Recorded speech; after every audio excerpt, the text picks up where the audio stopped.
So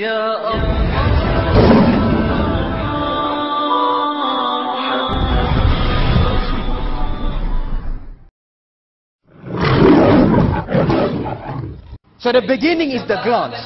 And all of this is based upon the Sharia. I don't think it's my personal inclination. You can go back and read the Sharia in great detail. The first thing is the glance. Because many people like to begin with the woman.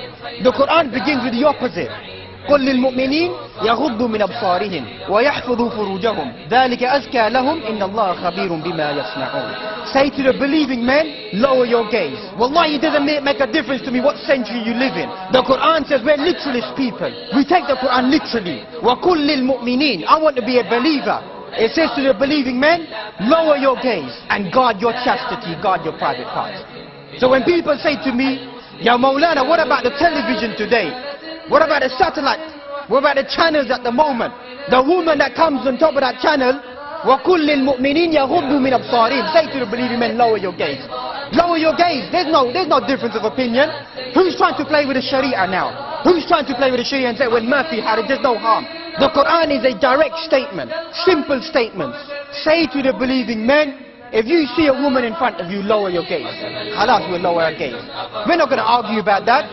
ذَلِكَ أَزْكَى لَهُمْ That's purifying for you. That's purifying. That's what you find a hadith that talk about. Person who lowers his gaze finds halawatul iman, finds a sweetness of iman you can't comprehend. But we've got a sickness in our hearts. We can't find that halawatul iman, that when you lower your gaze, you find a nur inside your heart. You find a good feeling that you're close to Allah subhanahu wa ta'ala. And then comes the women. وَقُلْ لِلْمُؤْمِنَاتِ يَغْضُضْنَ مِنْ أَبْصَارِهِنْ وَيَحْفَظْنَ فُرُوجَهُنْ وَلَا يُبْدِينَ زِينَتَهُنَّ إِلَّا مَا ظَهَرَ مِنْهَا وَلْيَضْرِبْنَ بِخُمُرِهِنَّ عَلَى جُيُوبِهِنْ And say to the believing women, lower your gaze. Lower your gazes in front of men who are غير محارم, who are not related to you. وَيَحْفَظْنَ فُرُوجَهُنْ And they preserve their private parts and their chastity. وَلَا يُبْدِينَ And they never reveal their zina, their beauty or their adornments, إِلَّا مَا ظَهَرَ مِنْهَا Whatever accidentally could become apparent from the hands or from walking, some aspect of a garment. Ma fi haraj. Look at the relaxation of Sharia. That happens. Ma fi haraj. No harm in that. وَلْيَضْرِبْنَ بِخُمُرِهِنَّ عَلَى جُيُوبِهِنْ And tell them to cover their bodily parts. And the word is quite explicit to mention.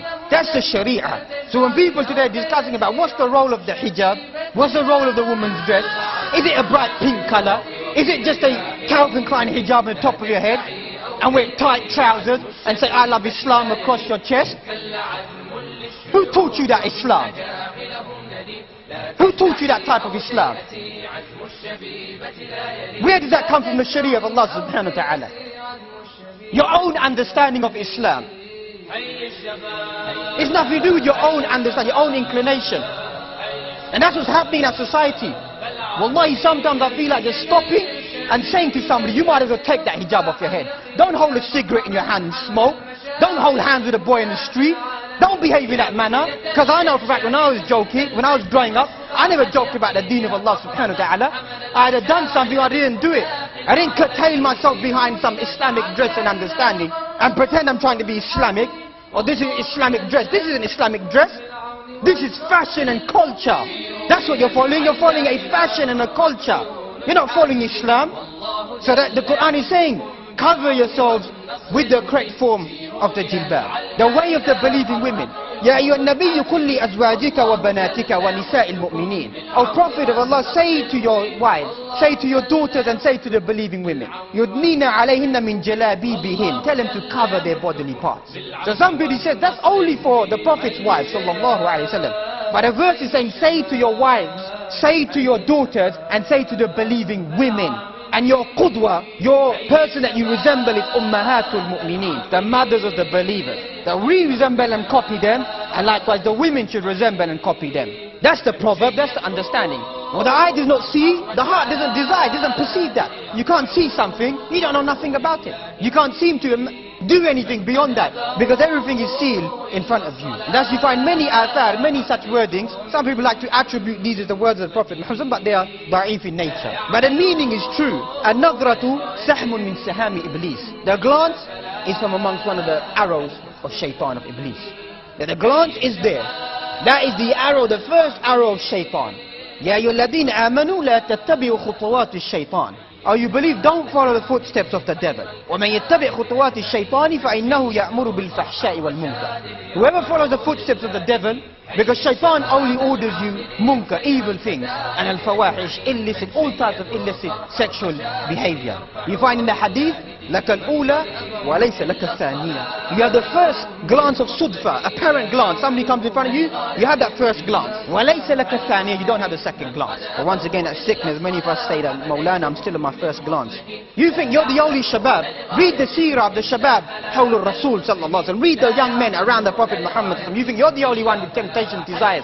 If my memory serves me correct, Ibn Abbas, one of the other companions, riding, and his eye falls upon a woman, and he's glancing and he's fixing upon her. The Prophet Muhammad turns his face around. Does it again he turns his face around. Simplicity. That is what the Prophet Muhammad understood these people, and he highlighted that. لَكَ الْأُولَى وَلَيْسَ كَالثَّانِيَةِ. He said to Ali radiallahu ta'ala anhu. You have the first, but you don't have the right to follow that glance again. All of a sudden something comes apparent in front of you, turn away, glance away. That if this was something shay basit, something trivial, then I don't think the Prophet Muhammad would turn his companion's face away. Reflect upon that. If something trivial, he wouldn't turn his beloved ones away, the face away, because he understands what could happen next. The concept of coming out in society, in one's ordainments, is nothing but a way of jahiliyyah, of ignorance. You find many ahadith, a woman who comes out of her home, not attiring herself correctly, is tasrafaha shaitan. Shaitan will glorify or beautify her. You find another hadith as narrated in Mustadrak of Imam Hakim, and checked by the late Sheikh Nasiruddin al-Albani rahmatullahi alayhi. Any woman who comes out of her house, perfuming herself, every single eye that looks at her, فَإِنَّهَا هِيَ زَانِيَةٌ. She's an adulterous woman. That's not my words. That's the words of the Prophet Muhammad sallallahu alaihi